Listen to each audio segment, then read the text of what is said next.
Welcome to the Underground, the Steel City Underground, the black and gold standard for Pittsburgh Steelers coverage. Now, here's your host, Joe Kuzma. Hello, everyone, and welcome to another edition of the Steel City Underground podcast. My name is Joe Kuzma, and I am here flying solo to give you the preview for this Sunday's upcoming game. Pittsburgh Steelers finally opening at home here on week 3 of the NFL regular season against the Los Angeles Chargers. A battle of two-win teams, both 2-0 as they head to Acrisure Stadium, a 1 o'clock kickoff on Sunday. And yes, folks, I forgot to do this on the last show, and I apologize. So I want to do it right out the gate. The official regional broadcast maps. I know some of you tune in to look at this, but this is courtesy of 506sports.com, where you can always find this stuff. The Pittsburgh Steelers are going to be broadcast locally. If you got rabbit ears or cable TV or whatever with local channels, anywhere in the red section. So obviously Pittsburgh, most of Ohio, all of West Virginia, on through the Northeast and New England states, down into some of the South, the Midwest, and then it cuts across into New Mexico, Arizona, and California for the Chargers broadcast rights there. Jim Nantz, Tony Romo. I know some of you are already want to stick number 2 pencils in your ears, but it's two-win teams. It's a pretty big deal. Pittsburgh Steelers, I mean, they weren't expected to be 2-0, and there's going to be questions about them as there are the LA Chargers. Both of these teams, I would say the Chargers atop their division. Obviously, the Kansas City Chiefs are 2-0 as well, but the Chargers with the new coach, it's actually an old coach, somebody that we're used to seeing around, somebody whose brother's been in the NFL for a very long time. He is from that university up north, as some of us Buckeyes fans like to say. Jim Harbaugh, not one of my favorite characters, drives me crazy. If they have him on the field, I hope somebody steps on his foot. That's the first thing. The guy just drives me crazy. I don't understand how some of these coaches would get so much leeway and run up and down the sidelines, but also familiar to those that have been around for a while. Greg Roman used to be the offensive coordinator for this whole running juggernaut that was the Baltimore Ravens offense. Still maybe sort of kind of is. We don't know yet this year. 0-2 the Ravens so far. Going to play the Cowboys in Dallas this week as well. So there's some big games on the line here. I mean, the Steelers can get out to a very sizable lead on some of their division opponents and grab an AFC conference win if they can overcome the Chargers. So diving into some of this, I'm trying to figure out where to start. I guess the biggest news right out the gate is that Justin Herbert, quarterback for the Los Angeles Chargers, who hasn't put up very big numbers this season so far, I must say, as much as we're saying it's a quarterback battle, is he going to be good to go? Now, he was did not practice, no participation in Wednesday's practices, which, by the way, for a West Coast team, the reason we don't know, like the Chargers, are they contenders? Are they pretenders? A lot of people say the same thing about the Steelers due to the opponents. Steelers have wins over the Atlanta Falcons, over the Denver Broncos. Broncos certainly aren't a strong team, but likewise, the Chargers defeated the Raiders. And then that was their home opener. It played in Los Angeles and then went on the road, played the Carolina Panthers in Charlotte last week, and just totally decimated the Panthers. So they stayed in town. They're on East Coast time all week. So you don't have the major, I guess, you don't have them going back to the West Coast and then coming back to the East Coast West Coast time translation, right? But at the same time, these are guys that have been living on a college campus at UNC Charlotte for the better part of the week, and we'll see how that affects their preparation. Just maybe, I don't know, are they going to hop on a private plane? They got a bus trip? What's going on as they come up a little north to Pittsburgh? But the quarterbacks are the story here. Herbert was spotted over there at UNC Charlotte today, ankle heavily taped. That could very much limit his mobility. And that's actually been the story with the Pittsburgh Steelers and Russ Wilson. Everybody's trying to figure out, hey, is Russell Wilson going to play at some point? Who should we prepare to see on the field this Sunday? And Mike Tomlin in his press conference, straightforward he can be, still says, basically that Russell Wilson hasn't lost this starting position for the Pittsburgh Steelers. He never really says starting position, right? He calls it the pole position, meaning he's the expected starter and hasn't lost his job due to injury, despite the play of Justin Fields, who has not turned over the ball, knock on wood, through the first 2 games. A big part of these wins is Fields managing the games and getting by. And it's really what Justin Herbert has been doing as well. And we're going to see if he ends up. I don't see any reason why Herbert wouldn't be on the field, but the only guy that's behind him to play on Sunday, if he's not good to go, is Easton Stick. Now, we're talking about Fields starting or not starting based on performance, based on Russell Wilson's calf injury.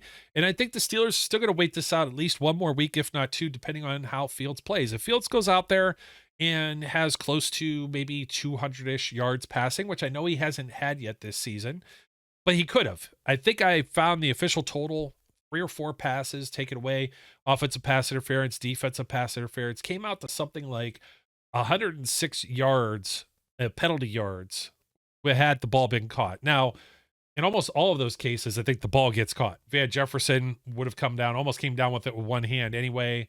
The one where George Pickens has the ticky-tack push off, George Pickens being ruled down and not be able to go a little further. There's been some things that have taken away from the statistics side of Justin Fields. The statistic, though, that matters most in dealing with a team that scored over 20 points in each of their 2 games, albeit whatever you want to say, weak opponents or whatever, that the Steelers only have 1 touchdown from Justin Fields or Russell Wilson from going back to the preseason. Like, this starting offense hasn't put up points. And I think that's the biggest thing that would put a Field start or Field staying on the field in jeopardy. Now, Russell Wilson's still limited. I don't anticipate him being more than the inactive and emergency third quarterback. I think what they're trying to tell us when he's the emergency quarterback is if he had to absolutely go in, he could get by. Whereas you have Herbert, who is nursing an injury, and he's going to try and play on this and could make matters worse. The Steelers said, well, we got a guy that's a little bit better than an Easton Stick, who I'm familiar with, by the way. Easton Stick, an FCS product out of North Dakota State. Not quite Carson Wentz, or Trey Lance for that matter, but in his own right is done enough to at least be a backup quarterback in the NFL. But this is an offense, too, when you're dealing with the Chargers. How much are you asking them to pass? Believe it or not, Herbert, for having 3 touchdown passes thus far this season, 3 touchdown passes and 1 interception, only has 274 yards on 46 attempts. When we look at Justin Fields, he has 3 fewer attempts, 43 attempts for 273 yards, 1 fewer yard with 1 touchdown pass and no interceptions. These guys are like neck and neck. Herbert was completing, leading into this game, 67.4% of his passes, and Fields is leading 69.8%. Nice number. Don't round it up. Round it down and make it nicer. So, I mean, respectively, they're the leaders that lead these teams, but it's really the run game. We really believe that Arthur Smith wants to impose the Steelers' will in with however this offensive line operates. They probably do that better with Justin Fields rather than an 80% or 70% Russell Wilson, who might not escape. He's also 35 years old. I'm not sure how elusive Russell Wilson is anymore. Whereas you get a little bit of the razzle-dazzle of these mobile quarterbacks, a Jalen Hurts, a Lamar Jackson, when you have Justin Fields in the game. And when you're playing with Troy Fautanu, who got his first start last week in Denver, rookie. Spencer Anderson, a second-year player, but got first time, his 3rd start now, is really his first season of major NFL reps in action. And you ask yourself, what can the Steelers do to mitigate what opposing defenses are going to do? Now, the Denver Broncos didn't really bring the house, really have a lot of intimidating players. The Falcons, they have Matt Judon, they have Grady Jarrett. They had some dogs up front. The Chargers, they have a pretty formidable defensive front here. It begins, obviously, with the 2 edges. They have a 3-4. You've got Khalil Mack, you've got Joey Bosa. They're capable of wrecking a game just as much as TJ Watt and Alex Highsmith. I'm almost positive that will be one of the major storylines through this game, through the week. 3.5 sacks total between both of those players. So there is some comparable comparisons. That's, I guess, what comparable means. 3 sacks for Watt and Highsmith, obviously. Poona Ford is there in the middle of this defense, too. A very good defensive lineman. And then, their linebackers, Denzel Perryman, up there in age, but has always been a tackling machine. Dion Henley, a second-year player, decent linebacker. And then their secondary, Asante Samuel Jr., very strong player. Derwin James, one of the safeties. Those guys kind of highlight it. We'll see if the Steelers can take advantage of maybe some of the, there's just a veteran guy like Christian Fulton, for example, who I view as like, maybe not quite like a Levi Wallace, but he could be like Dante Jackson-ish. So, I mean, he's at least like, he's an NFL level starter. He's not like a star on this defense. But you got to have Dan Moore Jr., you got to have Troy Fautanu, and if Broderick Jones comes out there, you got to have these guys hold down the fort against whatever pass rush may come. We know how the Harbaughs operate. They're going to want to play some strong defense. And with Greg Roman's offense, they're going to want to chew some clock. They've been able to do that with a resurgence from J.K. Dobbins, who's had pretty much a miserable NFL career that's been, a lot of shortcomings due to injuries up to this point, but 27 rushes, 266 yards, and 2 touchdowns. I think the Steelers are built up front to mitigate some of this run game from the Chargers, and they're going to have to force Herbert to throw. Now, Herbert can, a healthy Herbert, probably a dangerous quarterback, probably a lot like a young Ben Roethlisberger, but thus far, and we saw it like last year, a little underachieving. Maybe some of that has cooled off the hype that was for Justin Herbert, particularly no longer with guys like Mike Williams and Keenan Allen. You got Quentin Johnson as the leading receiver, 8 receptions, 89 yards. He does have two of Herbert's 3 touchdown passes to date versus George Pickens, who also has 8 catches for 114 yards, but had that one that should be in the end zone, an extra touchdown pass taken away. So it's really hard to say because when you're talking about statistics, you're looking at things in the box score. It's no less in some cases for Herbert as well.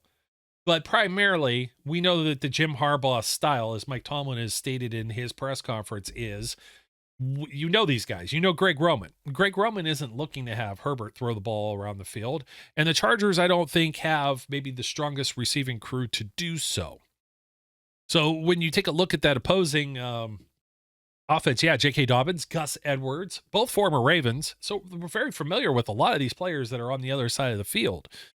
That offensive line with Rashawn Slater, the rookie Joe Alt as your tackles. Those are some pretty strong tackles to go up against T.J. Watt and Alex Highsmith. So they're going to have to bring pressure from some different ways. They're going to have to go after like Bradley Bozeman, the center, Zion Johnson, Trey Pipkins. This interior of the Chargers or offensive line, it's going to be a battle of the trenches. It's going to be a time possession battle. You're going to have to keep an eye on Hayden Hurst, who did show up on the injury report as well. Let me get that actually for you. There wasn't a lot of major injuries. I mean, Joey Bosa with a hip, limited practice. I mean, I don't anticipate that hampering him through the week. Bud Dupree, another familiar face that's in that linebacker rotation. Out for illness right now. And then let me see, limited practice for the other starting safety, Alohi Gilman. You had the DMP for Justin Herbert, who I said was back out there. We don't have the full official report right now for Thursday's practice, unfortunately. Limited practice for Hayden Hurst. There was a rest day for Khalil Mack. Josh Palmer, one of the wide receivers, elbow and calf injuries. And that's about the biggest one. Just Sir Taylor, reserve defensive back. With a DMP as well. The Steelers on their side still trying to get Roman Wilson up to speed here with his ankle. He could play a large part in this offense. It might be the wide receiver too that everybody's looking to take some of the heat off of George Pickens should Roman be able to get on the field. Now, I know how it works with rookies and it's a large haul and a lot to expect, but do we really, it's not like it's going to take much to bump Van Jefferson from playing time. And anybody that's going to play opposite that has the speed that Roman Wilson has, same thing with Kelvin Austin, if they can finally get him going, they're going to take some of this pressure off of George Pickens. I think it's going to be another one of these games where we see 2, 3, and 4 tight ends all over the field, but Michael Pruitt shows up as a DMP for the Steelers with a knee injury with Wednesday's practice, which that could hurt some of what the Steelers are going to want to do on offense, because Pruitt is out there to be a blocking tight end. Darnell Washington caught the touchdown the other day, which was really nice. You had some rest days for Najee Harris, TJ Watt, Larry Ogunjobi, and then the DMP for Isaac Seumalo, who's still coming back from this injury. So the Steelers' offensive line, going back to this, Dan Moore Jr., Troy Fautanu. Let's see where Broderick Jones ends up. I think Broderick Jones is your best option, at least as a swing tackle right now. It's probably how the Steelers view it. Moore actually had a fantastic grade from Pro Football Focus for week 1. This is one of the highest ranked left tackles in all of football, which was, this has happened. We've seen him shut down Myles Garrett at times, playing alongside Spencer Anderson. You got Zach Frazier, center, who's still, kind of raw and new to this whole thing. James Daniels, the only veteran here. Hopefully this isn't something that's problematic for the Steelers offense. We've seen their line be able to moderately run the football, and they're going to want to do the same thing the Chargers do. They're going to want to eat clock, try and play some tough defense. And we know the Chargers can put up some points, but how many are they going to have to put up? You know what I mean? You don't want to have to rely on the Steelers defense to do all of this scoring.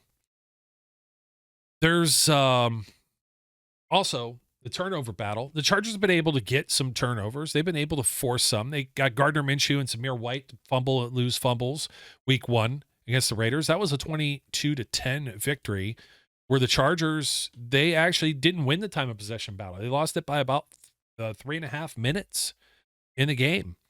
They didn't have to run as many plays as the Raiders. They ran fewer but gained more yards.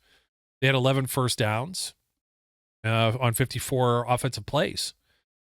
They were only 27% on third down. They did not go for it on fourth down. So the turnovers played a huge part of that story in their week 1 win. The week 2 game, a little different. Now, Herbert fumbled a ball. He let it away. There was also the interception and a fumble that was actually forced but not recovered on the Panthers side. Panthers are easily the worst team in football at 0-2. So it was kind of easy for the Chargers to just roll through there 26-3. They had over 36 minutes time of possession to 23-42 on the Panthers. I mean, the Panthers ran 46 offensive plays for 159 total yards. They only converted once on third down, 1 of 12. And then on fourth down, 1 of 3. That's just really, really bad football. The Chargers had 21 first downs. The Panthers could not stop the run. They couldn't stop anything. I mean, to be completely honest, Chargers had 349 yards, 65 offensive plays. They were gaining 5.4 yards per play. I don't really know that the Chargers, again, you can only play the opponent that's like right in front of you. But Will Dissly's like the second leading receiver. They have Ladd McConkey that's out there, rookie wide receiver, 2 of 26 last week. Like I said, Palmer was a little dinged up. They get Dobbins. They might throw him a pass here or there. There's not a lot going on when you have Dobbins running for 131 yards and Gus Edwards running for 59. Likewise, the previous week, Dobbins had 135. Edwards not as good, 2.4 average. He was not on week 1. Ladd McConkey there was the leading receiver, 5 for 39. It's the guys you're going to have to watch out for. Quentin Johnson, 3 for 38. I think the Steelers secondary, I think this is like a very actually even matchup, if I were to say. It's going to have to come down to who protects the football and probably who has it last. Let's see if the Chargers are going to be kicking field goals. Let's see how aggressive they are. But the Greg Roman offense is purely, I mean, you look at it. 27 rushing attempts to 26 pass attempts in the first game of the year. Week 2, they only attempted 20 passes to 44 rushes. Steelers bottle up this run game for the Chargers. I think it's over with. I think it's going to be a I won't say it's going to be cruising because the Steelers offense still has to iron out some wrinkles. They still need to score some points. They need to get some touchdowns. And until they do that, they're not going to win this game just by kicking some field goals. I'd say the Steelers need to at least, again, feed their backfield. Najee Harris, Jalen Warren, over 25 times. They've definitely got to run the ball more than they pass it. You cannot rely on Fields to just throw the ball.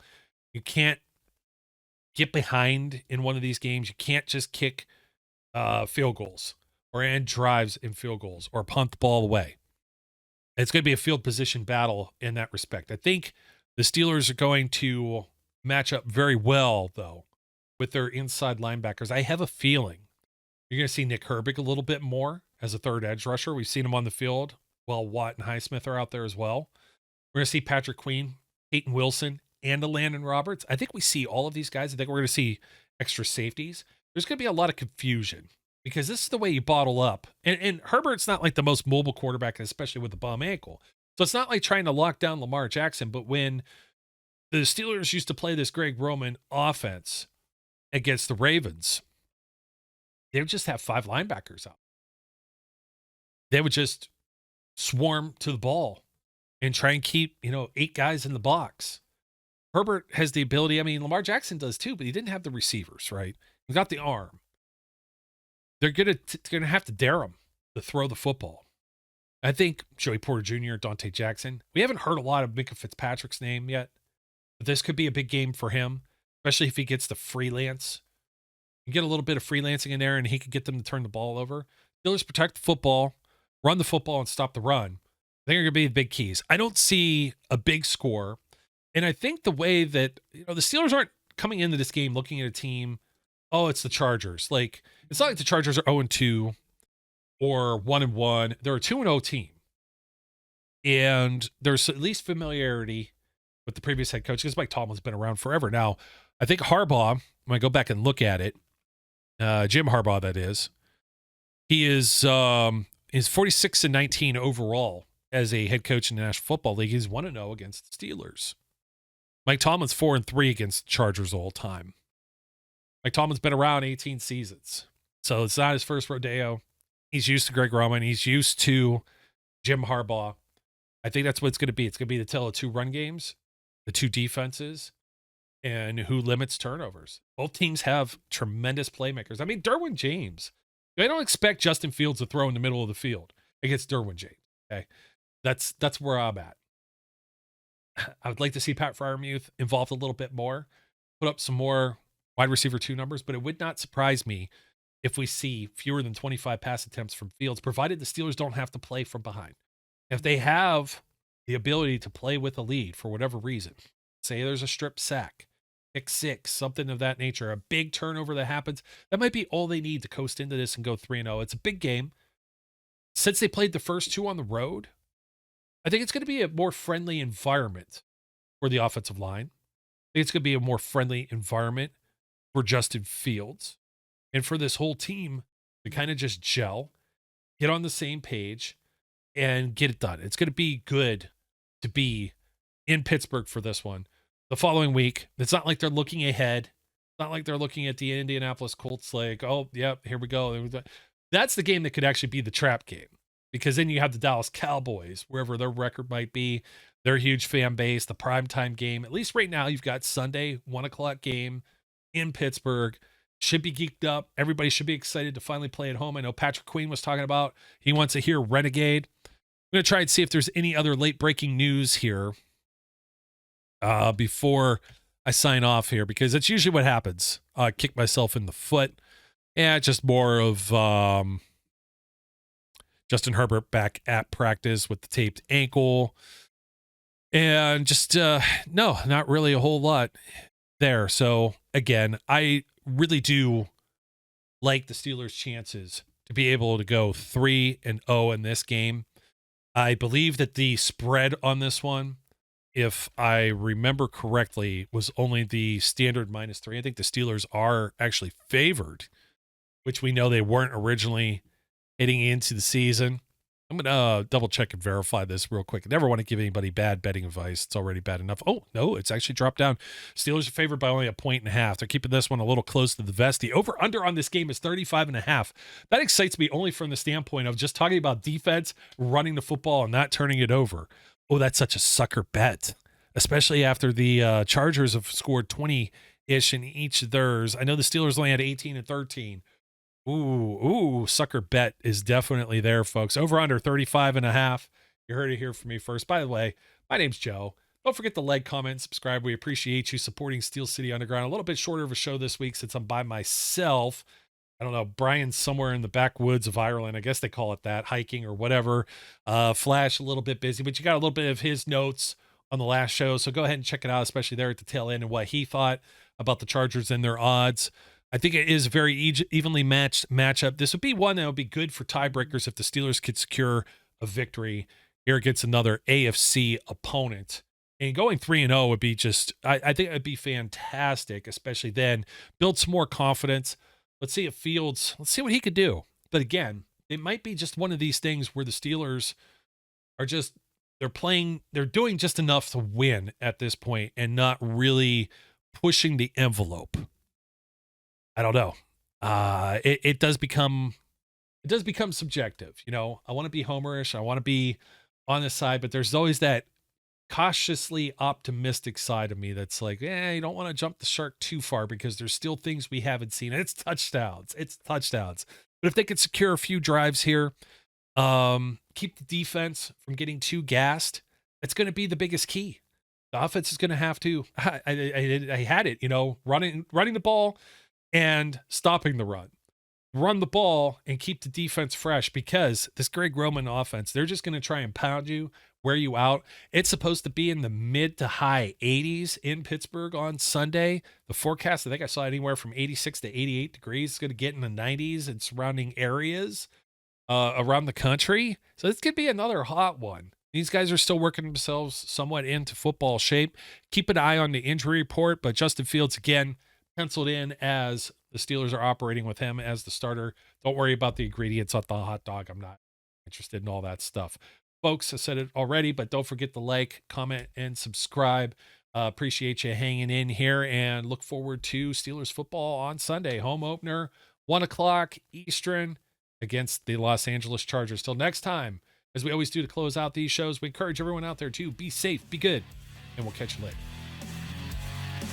We would like to thank you for listening and remind our listeners to follow us on social media and our website, www.steelcityunderground.com.